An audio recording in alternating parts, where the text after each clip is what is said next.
हर कोशिश नाकाम नहीं होती, जज्बे की कभी हार नहीं होती, हौसलों से फतह होते हैं शिखर, तकदीर हर वक्त साथ नहीं होती। तो आइए इस विचार के साथ मैं Archana Aryani the Bihar teachers history makers मेरा मोबाइल मेरी शिक्षा के इस मंच पर आप सबका स्वागत करती हूँ, प्रणाम करती हूँ, नमस्कार करती हूँ। मैं फिर से अपनी क्लास में उपस्थित हूँ। पिछले वीडियो में हमने लघुत्तरीय प्रश्नों पर कुछ चर्चाएं की थी। आइए उसी चर्चा के क्रम में हम आगे बढ़ते हैं और अगले प्रश्न पर आते हैं। हमारा अगला प्रश्न है प्रकाश संश्लेषण की परिभाषा दी। तो प्रकाश संश्लेषण पौधों में होने वाली वह प्रक्रिया है जिसमें सूर्य की विकिरण ऊर्जा की सहायता से पौधे अकार्बनिक अणुओं जैसे कार्बन डाइऑक्साइड और जल का स्थिरीकरण कार्बनिक अणु ग्लूकोज में करते हैं और यह जो ग्लूकोज होता है वह पौधों का भोजन होता है। इस क्रिया में उपोत्पाद के रूप में ऑक्सीजन का निर्माण होता है।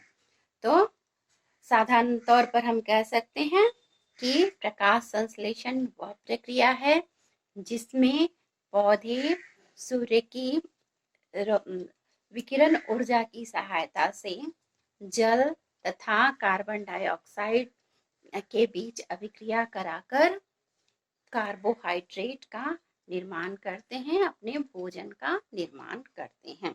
आइए हम अगला प्रश्न देखते हैं।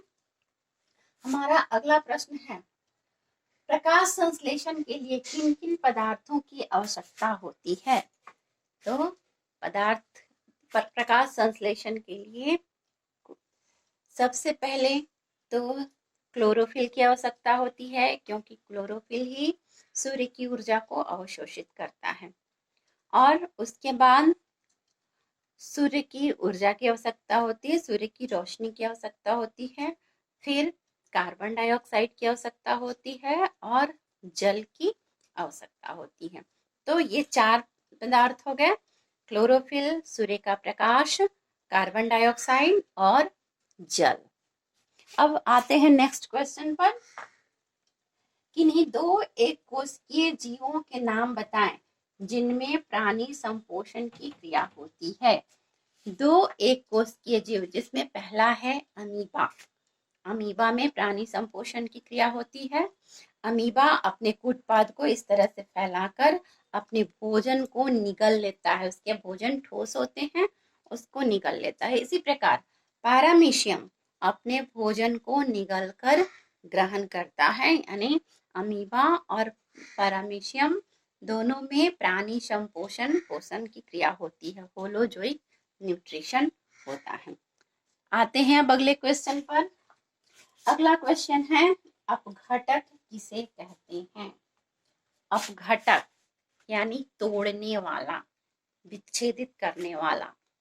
तो जितने भी मृतोपजीवी जीव हैं वे अपघटक कहलाते हैं, सैप्रोफाइट्स, जो मरे हुए या सड़े गले पदार्थों से अपना भोजन ग्रहण करते हैं, ये अपघटक कहलाते हैं, क्योंकि ये उन मरे हुए जीवों के शरीर को तोड़ देते हैं, विच्छेदित कर देते हैं और उन्हें सरल रूप में तोड़कर पुनः प्रकृति में मिला देते हैं। अब आते हैं नेक्स्ट क्वेश्चन पर। अगला क्वेश्चन है पोषण की दृष्टि से जंतुओं को क्या कहा जाता है। पोषण की दृष्टि से जंतुओं को क्या कहा जाता है। तो जितने भी जंतु हैं वे अपना भोजन ठोस रूप में ग्रहण करते हैं। तो ये विषमपोषी होते हैं, ये अपना भोजन स्वयं नहीं बनाते हैं, ये अन्य जीवों पर निर्भर करते हैं, ये विषमपोषी या परपोषी होते हैं। नेक्स्ट क्वेश्चन है परजीवी पोषण क्या है। परजीवी पोषण क्या है। तो परजीवी पोषण पोषण की वह प्रक्रिया है जिसमें दोनों जीव सजीव होते हैं और एक जीव दूसरे जीवों के शरीर के भीतर या बाहर रहकर उससे घुलित रूप में भोजन का अवशोषण करता है। तो जो जीव भोजन ग्रहण करता है वह परजीवी कहलाता है और जिससे वह भोजन लेता है, परजीवी जिससे अपना भोजन लेता है वह परपोषी या होस्ट कहलाता है। जैसे हम देखते हैं जानवरों के शरीर पर कीड़े लग जाते हैं, छोटे छोटे कीड़े लगे होते हैं, ये उसके बॉडी से अटैच होकर उसके रक्त का अवशोषण करते हैं और भोजन ग्रहण करते हैं। तो ये जो छोटे छोटे कीड़े होते हैं ये परजीवी होते हैं और वो जो जानवर जैसे गाय भैंस इनके शरीर पर होते हैं वह गाय और भैंस क्या है तो परपोषी हैं या होस्ट हैं।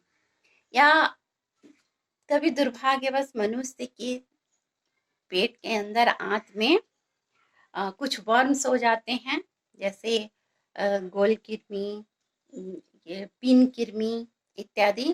तो ये हमारे शरीर के अंदर रहकर हमारे शरीर से भोजन को अवशोषित करते हैं। तो ये हमारे शरीर के भीतर होते हैं और ये परजीवी होते हैं और हमारे शरीर से भोजन ग्रहण करते हैं। उस स्थिति में हमारा शरीर या हम परपोषी होते हैं, होस्ट होते हैं। अब आते हैं अगले क्वेश्चन पर। तो